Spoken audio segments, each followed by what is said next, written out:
9 часа е време за грим при най-добрата Теодора Калчева в Бургас.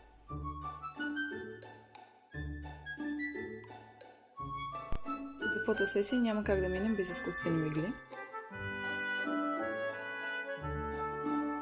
Последни щрихи, малко хайлайтър и сме готови.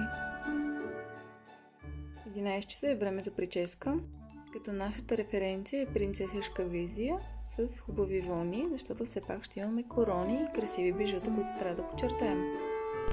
Прическата е готова и е време да отидем на снимките. Време за обяд няма, защото изоставаме от графика. Погледнете тези красоти, невероятни са. Дизайнерката е Палвачо. Може да откриете в Instagram и в TikTok, а също така и в Facebook. Роклите на Карени са доста нестандартни за България. Може да ги откриете в TikTok, Instagram, Facebook. Първа визия. Време е за втората визия.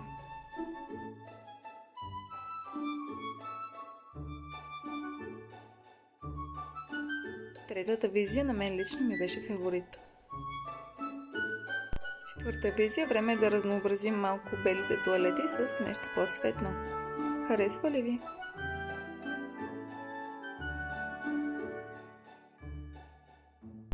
А това бижу за ръка стои наистина страхотно. С две прекрасни дами от Карени и Палвачо.